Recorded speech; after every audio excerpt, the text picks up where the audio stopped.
सबको जय मसीह की। और जैसे कि परमेश्वर की आत्मा ने अनुग्रह किया कि मैं आप सभी को बताऊं फाइनेंस के बारे में। कई लोगों के फाइनेंशियल सिस्टम ठीक नहीं है, यानी धन से संबंधित बातें सही नहीं हैं, पैसे से संबंधित बातें सही नहीं हैं, या पैसों में बरकत नहीं है, अनुग्रह नहीं है। तो क्या ऐसा कुछ परमेश्वर के वचन में है जिससे हम सीख सकते हैं कि हमारे पैसों पे बरकत आए, हमारे धन पर अनुग्रह आए प्रभु का? मैं ये बताने की कोशिश करूँगा, लेकिन मेरे बताने का तरीका बहुत ही अलग होगा। इस वीडियो को वो लोग ना देखें जो प्रभु में नहीं हैं, और ऐसे लोग भी जो चतुराई से इस वीडियो को देख रहे हैं, ये देखने के लिए कि इसके अंदर क्या है, इससे कृपया दूर रहें। क्योंकि मैं पवित्र आत्मा की सामर्थ और अनुग्रह से इन चीज़ों को बताता हूँ। जो लोग प्रभु में नहीं हैं और चालाकी चतुराई करके इन चीज़ों को सीखना चाहते हैं, उनके लिए कभी भी ये वीडियो फ़ायदेमंद नहीं होगा, कोई भी फल उनको नहीं मिलेगा। इसलिए जितने मसीह भाई बहन सुन रहे हैं या देख रहे हैं इस वीडियो को, जो विश्वासी हैं, प्रभु के साथ चलने वाले हैं, तो आप बहुत ही ज़्यादा आशीष पाने जा रहे हैं। हमें समझना होगा कि हमारे धन पर आशीष कैसे आता है। जब आपने देखा कि विधवा ने अपनी 2 दमड़ी डाल दिया है, 2 दमड़ी कुछ भी नहीं होता है। और आपको बताना चाहूँगा कि 2 दमड़ी मेरे पास मौजूद है, जो कि मैंने इज़राइल से मंगाया था। 2 दमड़ी का कुछ भी नहीं आता है, ना तो उस ज़माने में ना इस ज़माने में। वो बस एक यादगार रह गया। और देखिए, उसने अपनी सारी जीविका डाल दी थी। तो प्रभु यीशु मसीह ने देखा, क्या देखा? उसकी देने की प्रक्रिया को। तो उसने अपनी सारी जीविका डाल दी। मगर और लोग भी वहाँ मौजूद थे जो धनी थे, पैसे वाले थे, वो भी डाल रहे थे, पर उनके डालने की प्रक्रिया प्रभु को रास नहीं आई। और तब उसने उस विधवा को 2 दमड़ी, जो अपनी संपूर्ण जीविका थी, डाल दिया था। बहुत भाई, तब प्रभु उसके बारे में चर्चा कर कर लोगों को, चेलों को सिखाने लगे। जी हाँ, खास बात यहाँ पर यह है कि हमें देना सीखना चाहिए। मैं अभी आऊँगा वापस कि हमें कहाँ देना है, कैसे देना है, और देने से फाइनेंशियल सिस्टम का क्या लेना देना है। लिखा है, प्रभु हर्ष से देने वाले से प्रसन्न रहता है। यहाँ भी देने की बात है। तो क्या आप हर्ष से दे रहे हैं, या कुड़कुड़ाते हुए दे रहे हैं, या आपका मन नहीं है, मजबूरन वश आप दे रहे हैं? यहाँ भी सवाल आता है कि आप कहाँ दे रहे हैं? चर्च को, पादरी को, रिश्तेदारों को, या किसी और काम के लिए? तो हम देना सीखते हैं। देना एक विशेष प्रक्रिया है। यदि आप में से बहुतेरे लोग नहीं जानते, तो मैं आपको बता देता हूँ कि आज के दिन में भी इज़राइली लोग गरीब लोगों को बहुत दान देते हैं। अपने घर में बुलाकर सड़कों में से गरीब लोगों को खिलाते पिलाते हैं, उठाते बैठाते हैं, पैसे देते हैं, खूब अच्छी रीति से सेवा करते हैं और तब भेजते हैं। ऐसा वो क्यों करते हैं? क्योंकि उनको मालूम है देने से अनुग्रह आता है। पर उन्होंने दिया कहाँ? किसी कलीसिया में नहीं दिया, किसी पादरी को नहीं दिया। कहाँ दिया? गरीब लोगों को दिया। अगर आप ढूंढेंगे तो आप पाएंगे कि इज़राइली लोग जो कि यहूदी लोग हैं, वाकई आज के दिन तक, आज के डेट तक ऐसे कार्यों को करते हैं। और आपको ताज्जुब होगा कि इस दुनिया में सबसे अमीर लोग यहूदी लोग ही हैं आज के डेट में। यदि मेरी इन्फॉर्मेशन सही है तो आपको पता चल जाएगा कि यहूदियों से बढ़कर कोई भी अमीर नहीं है। कारण क्या है? कि वो देना जानते हैं। और जैसा कि मैंने आपको बताया, वो उन लोगों को देते हैं साल में एक बार, अच्छी रीति से बुलाते हैं, खिलाते हैं, पिलाते हैं, पैसे देते हैं, और ऐसा कई बार करते हैं क्योंकि उनको परमेश्वर का वचन मालूम है। परमेश्वर के स्वभाव यानी यीशु मसीह के स्वभाव से अच्छी रीति से वो वाकिफ़ हैं कि हमें देना ज़रूरी है। जी हाँ, जब हम कमाते हैं तो मेहनत करते हैं, और जब पैसा मिलता है तो आनंद मनाते हैं। मगर हम भूल जाते हैं कि हमारे बीच में और इस पृथ्वी में और इस समाज में ऐसे लोग भी हैं जिनके पास पैसे नहीं हैं, ना काम है, ना नौकरी है, ना बिजनेस है, ना कुछ है। उनके पास पैसे नहीं आ सकते। तो प्रभु चाहता है या चाहेगा कि आप अपने उस धन में से कुछ दें। यदि आप देते हैं तो निश्चय आप प्रभु का अनुग्रह पा लेंगे।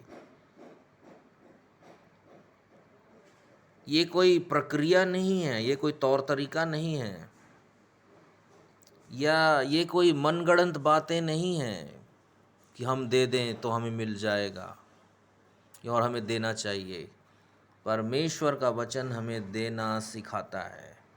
मैं किसी दशमांश की बात नहीं कर रहा हूँ, इसलिए गुमराह मत हो जाइए। मैं किसी ऑफरिंग की बात नहीं कर रहा हूँ, इसलिए घबरा मत जाइए। और मैं किसी चर्च में देने की और पादरी को देने की और बड़े बड़े मिशनरी और मसीह समाज को देने की बात नहीं कर रहा हूँ। यदि आप गौर से सुन रहे हैं तो आप समझ जाएंगे कि मैं किन को देने की बात कर रहा हूँ। जी हाँ, मैं उन लोगों को देने की बातें कर रहा हूँ जिनके पास नहीं है, जो सड़कों में हैं, जो दर दर मारे फिर रहे हैं, जिनके पास कुछ भी नहीं है, ना पहनने को ना खाने को। उनको दीजिए, क्योंकि उनका पिता परमेश्वर स्वर्ग से निहार रहा है कि आप उस धन का जो पाते हैं, क्या कुछ हिस्सा इस तरह के गरीब लोगों को देते हैं या नहीं। याद रखिए, न्याय के दिन पूछताछ होगी, परखे जाएंगे लोग, उनके हृदय की कठोरता की जांच पड़ताल अच्छी रीति से होगी। यदि उन्होंने दया नहीं की है तो वो पकड़ लिए जाएंगे, धर लिए जाएंगे, क्योंकि जो दया नहीं करेगा उसका न्याय भी बिना दया के होगा, ऐसा परमेश्वर का वचन कहता है, मैं नहीं। जी हाँ, प्रभु यीशु मसीह हमें दयावंत बनाना चाहते हैं। क्या आप दयावंत हैं? क्या आप दयालु हैं? क्या आप देना चाहते हैं? तो देना सीखिए। एक दो वचन मैं और पढ़ दूंगा, जैसा कि मैंने पहले भी कई वचनों से आपको समझाया है। दो वचन पढ़कर मैं आपके लिए प्रार्थना करना चाहूँगा। नीति वचन का 19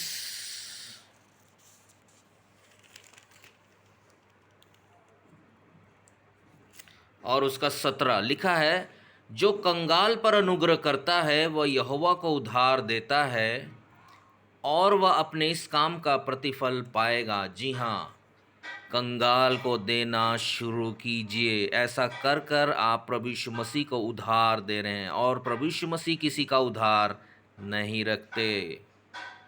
देना सीखिए, गरीबों को, कंगालों को, जिनके पास घर नहीं है, पैसा नहीं है, कपड़ा नहीं है, कुछ भी नहीं है, उनको दीजिए। अपना मुंह मत फेर लीजिए। क्योंकि बुरा दिन, बुरा वक्त आते समय नहीं लगता, देर नहीं लगता। इसलिए लिखा है, जो कंगाल पर अनुग्रह करता है वह यहोवा को उधार देता है और वह अपने इस काम का प्रतिफल पाएगा। तो जी हाँ, कंगालों को देना सीखिए, गरीबों को देखकर मुंह मत फेरिए, अपना हृदय सख्त मत कीजिए। उन बड़ी बड़ी सभाओं में दान देकर क्या लाभ है? वो तो पहले ही अमीर हैं, उनको और अमीर बनाने की जरूरत नहीं है। उनके पास तो बड़ी बड़ी गाड़ियां हैं, बड़े बड़े घर हैं, उनको और देने की जरूरत नहीं है। आंखें खोलिए, गरीबों को देना सीखिए। इसलिए मैंने कहा था, यह वचन उन लोगों के लिए नहीं है जो विश्वासी नहीं है। मेरे इस वीडियो को परखने के लिए देखने की कोशिश ना करें, क्योंकि प्रभु की सामर्थ से मैं कहता हूँ हालेलुया। जो कंगाल पर अनुग्रह करता है वह यहोवा को उधार देता है और वह अपने इस काम का प्रतिफल पाएगा। और नए नियम में लिखा है, प्रभु हर्ष से देने वाले से प्रसन्न रहता है। तो देना सीखिए। जब आप देंगे कंगालों को, गरीबों को, तो प्रभु यीशु मसीह को उधार देंगे और प्रभु यीशु मसीह अपने स्वर्ग के झरोखे आपके लिए खोल देगा, क्योंकि वो आपका उधार नहीं रखेगा। आज उसकी दृष्टि आप पर टिकी हुई है। अगर हम वाकई मसीह हैं तो साबित कीजिए देकर। चलिए दूसरा वचन देख लेते हैं। ये है नीति वचन 28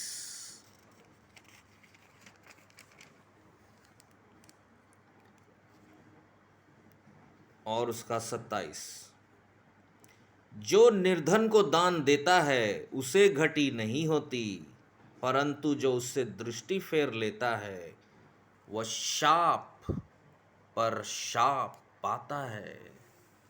जी हाँ, अगर आपको डर नहीं लगता है तो डरना सीख लीजिए।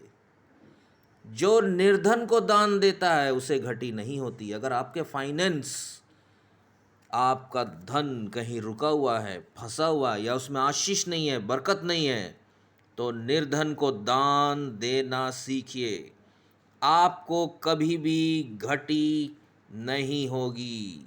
जो निर्धन को दान देता है उसे घटी नहीं होती। जो निर्धन को दान देता है उसे घटी नहीं होती। जो निर्धन को दान देता है उसे घटी नहीं होती। इसीलिए आप निर्धन को, गरीब को देना सीखिए।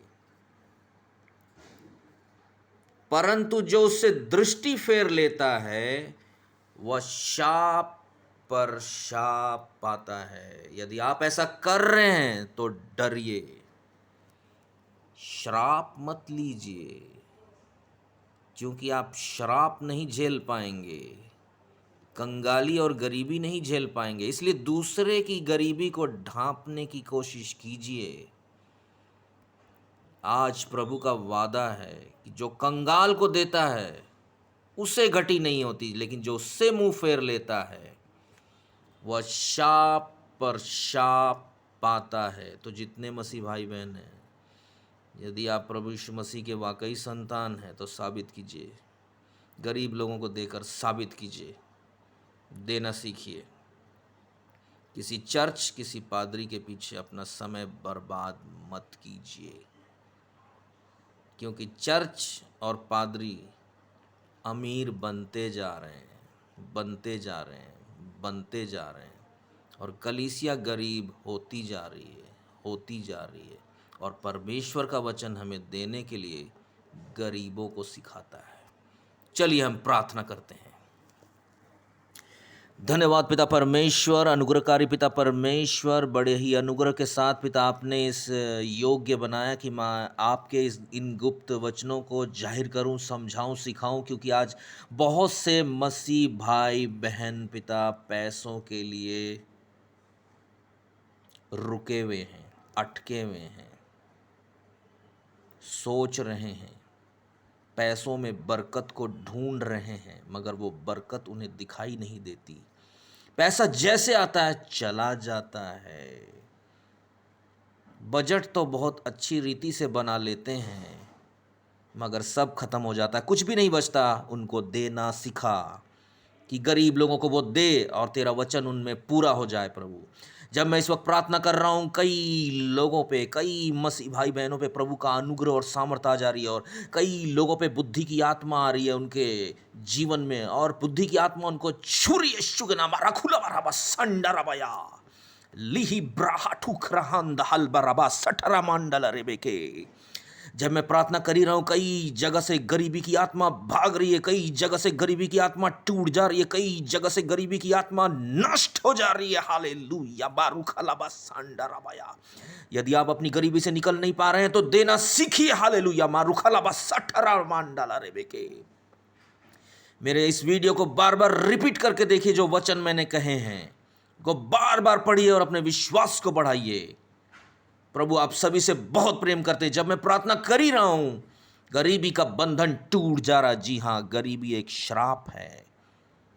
श्राप को तोड़िए, देना सीखिए। हालेलुया।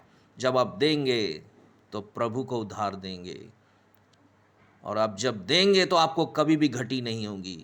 लेकिन मुंह फेर लेंगे तो आपको श्राप पे श्राप पड़ेगा। और पैसे की भूख ऐसी है जो बढ़ती जाती है। इसलिए देना सीखिए गरीबों को, जिनके पास कुछ भी नहीं है। जब मैं ये प्रार्थना कर ही रहा हूँ, प्रभु का आशीष और अनुग्रह सुनने वाले पे होता चला जा रहा, होते चला जा रहा है। जब तक ये वीडियो यूट्यूब में पड़ा रहेगा, तब तक इसके सुनने वालों पर प्रभु का अनुग्रह होता चला जाएगा। ऐसा परमेश्वर की आत्मा बोल रही है मुझे। धन्यवाद पिता परमेश्वर, जिन्होंने तेरे इन वचनों को स्वीकार किया, और उन सब पर तेरी करुणा दया आ रही है। और जो लोग इन वचनों के द्वारा वैसा ही करेंगे जैसा लिखा है, तेरा अनुग्रह और शांति उनके जीवन में और उनके फाइनेंस पे एक मजबूती, एक टिकाव और एक बरकत को वो देखने पाएंगे। सारा आदर महिमा आपको देते हैं, यीशु मसीह के नाम से मांगते हैं। आमीन आमीन आमीन। सबको जय मसीह की। प्रभु आप सभी को बहुत आयत से आशीष दे।